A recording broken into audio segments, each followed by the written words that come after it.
Fiona, today is only my second time to do an interview on Near FM with a domestic violence charity in Ireland. I Mhm. last spoke to a lady from Eveness on Near FM during COVID Mhm. 6 years ago. Mhm. Can you start Mhm. off, Fiona, please, by telling me more about who Sonas are, and then tell me what, if any, difference there is between yourselves and, for instance, Eveness? Yeah, absolutely. So Eveness would be, I suppose, a sister charity of Sonas. Eveness do great work.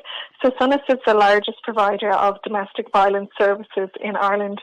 We provide refuge support, we provide safe homes, we provide court accompaniment and court preparation, and we also have a 24/7 helpline for women and children who are experiencing domestic violence. We help around 1,500 women and children every year directly with our services, and we also help around 1,400 people with our helpline calls every year too. So we help just under 3,000 people every year who are experiencing domestic violence, and it's very, very common problem, unfortunately, in Ireland.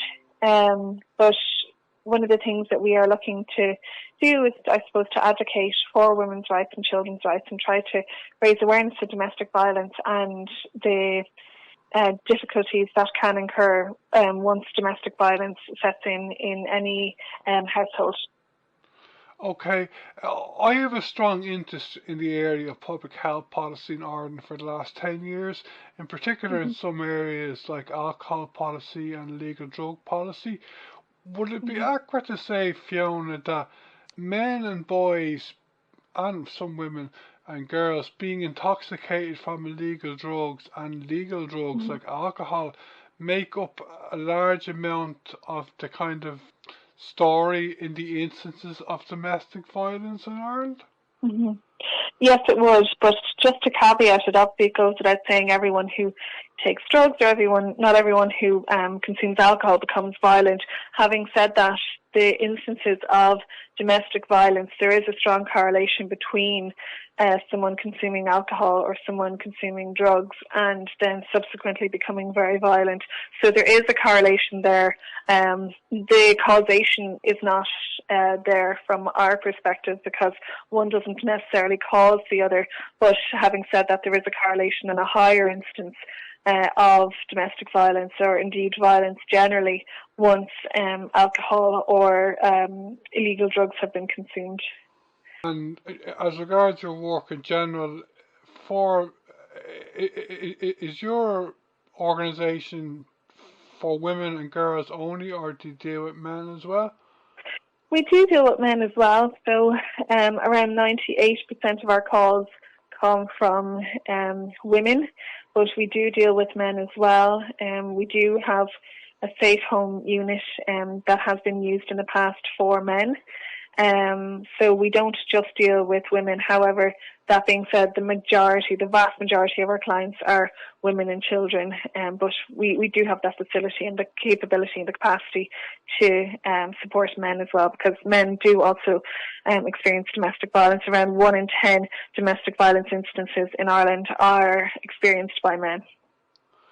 And for victims in these situations, is it really about breaking the kind of cycle of violence and getting them out of the situation where they're living with the violent partner or parent? Mm-hmm. Yeah, sometimes it's not safe for them to leave, so sometimes we would offer them support via the phone, or we might meet them out in the community. We do community support as well and community outreach, but we do offer refuge support, safe home support, but sometimes the refuges might be full, or sometimes the refuge space might not be required, particularly if the woman doesn't feel like it's an appropriate time or a good time for her to leave.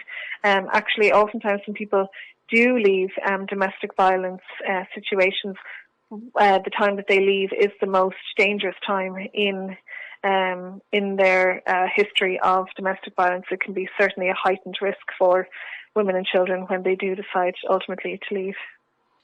Is there, in terms of the work you do annually and daily, really, like, is there a lot of hope out there for victims, if you know what I mean? Mm-hmm. Yeah, there certainly is. There's an awful lot of support, like the support that Sonas provides, whether it's in the form of court accompaniment, court preparation, or giving them advice on what the different orders they can apply for, whether it's a safety order, a protection order, or a barring order. Barring orders are actually notoriously difficult to get, but we would advise women on the process and the procedures involved in making any of these applications.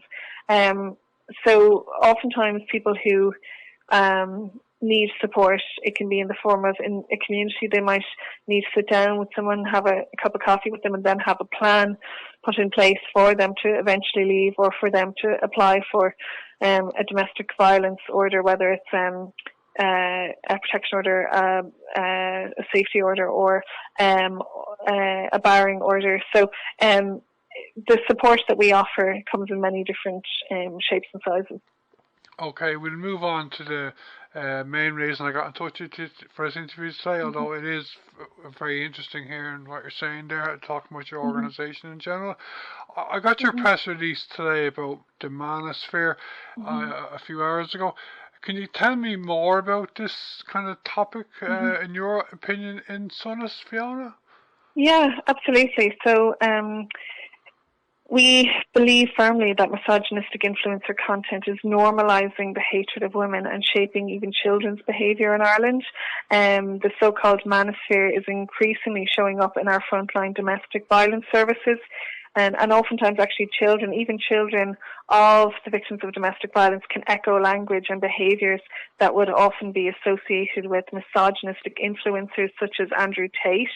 Our staff are seeing an increase in, examples of boys and teenagers repeating extreme misogynistic views about women and displaying hostility towards their own mothers, and being quite violent towards their mothers, and normalising controlling and degrading treatment and behaviour in the home. One of the children that was in our support for a while even referred to his mother as a dish pig, and he started throwing dishes and objects at her when he disliked the dinner that was put in front of him. So these kind of instances, we have seen a sharp increase in them, and it reflects a growing concern that this online misogynistic content from the so-called manosphere is shaping attitudes towards women among young men, among teenagers, and even among children.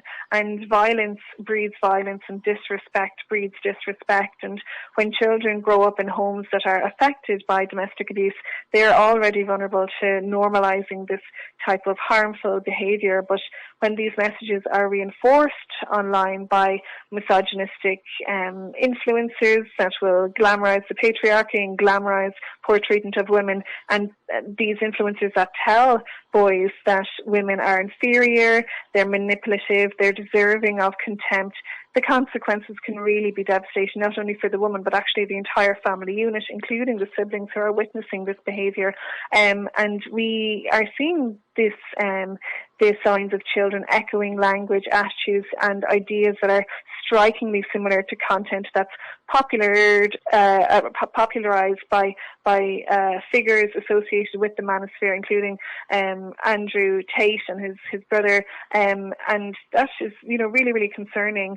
And this would be, I suppose, something we would like to see Commission the Man work on and act on, and we would like to see Commission the Man to require social media platforms operating in Ireland to either restrict, to de-amplify, and to set age gate, I suppose, policies in place that will, I suppose, hide and restrict the misogynistic influencer content that promotes violence, that promotes coercive control, and that promotes this hatred of women, because it is something that's very, very concerning. We see it in the frontline services, and a lot of this content packages misogyny and presents misogyny as the answer, and they present it as some type of empowerment, and present it as, present controlling humiliating, degrading,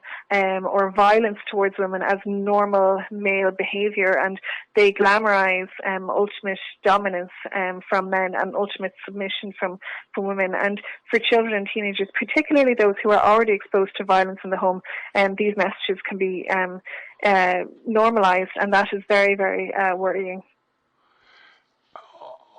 I did a search on ChatGPT today about the manosphere, and I know in the media it's a negative term, I think, in the last few years, and it's getting worse, maybe, but like the manosphere itself, if you look at it from kind of not in media reporting, like, but it's not actually a negative term itself, but it just has got, am I right in saying, a lot of big negative connotations, particularly in the last few years, but the term itself can have its positive side. Would you agree with that?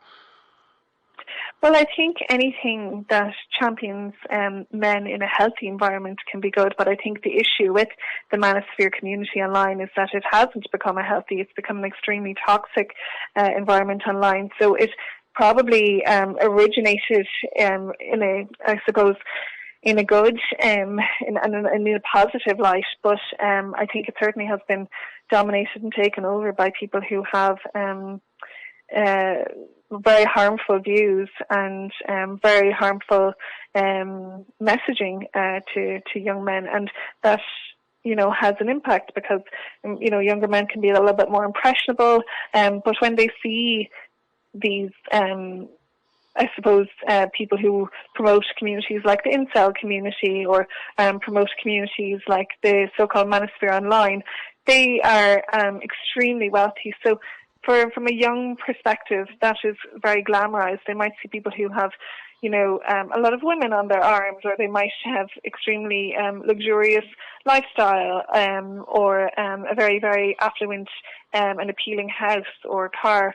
So the promotion of success is often linked, directly correlated in the promotion of what they're putting out as being coexisting with misogyny and with dominating women, whereas it goes without saying, obviously anyone in a modern society now, particularly in Europe and in the Western world, we know that not only should we promote women, but actually we need women to have better lifestyles, and I think the best marriages are marriages based on equality, not based on dominance from either spouse. Yeah, and the whole issue of violence in the media, including films, goes back decades, and it's usually men, 99% of the time, who are doing the violence, so that's kind of a connected issue, isn't it? It certainly is, yeah. And the depiction of this kind of lifestyle online, as you say, is often glamorized in whether it's movies or whether it's social media. But the consumption of social media is extremely, extremely high. There was a 2025 survey by Common Sense Media, and it found that 94% of boys are online daily through social media or gaming, and 73% are regularly being exposed to content with messages and stereotypes about what it means to be a man. And 2 in 3 boys aren't necessarily looking for this content, so the algorithms are driving their exposure to this kind of content, and influencers who may not always have their best interests in mind. So when it comes to movies can be very harmful, particularly if they glamorize this kind of misogynistic content or extreme patriarchy societies. But what's probably more harmful because of the level of interactions with it is the social media being saturated with this kind of harmful content and content that promotes and encourages suppression of women. And I know it has. I heard about it in not only the national media but the international European media in only the last month or two at EU level. Like people across Europe, politicians representing the people are really talking seriously about the algorithms on these social media websites, not just as regard to misogyny, but just inappropriate things in general for children, aren't they? Yeah, and I think there's an awful lot of exposés that have shown the Instagram child-friendly Instagram, or the child version of Instagram, or teenage version of Instagram, still lets this content through. So when we think of algorithms, not only do they simply reflect our behaviour, they reinforce it. So once a child engages or even views this type of content online, even just once, the platforms will continuously serve more and more extreme versions of the same material. So we can't, I suppose, continue blindly with this kind of harmful society engagement. We can't continue treating this as though it's someone else's problem, when the frontline domestic violence services are already seeing the effects, and seeing the effects to a very traumatic effect, and it has a significantly detrimental impact on women, on the family unit, and on, as I say, on the other siblings who also witness this kind of hostility towards women, particularly when they've already experienced an awful lot of misogyny, cruelty, and oftentimes violence from their partners or their spouses already.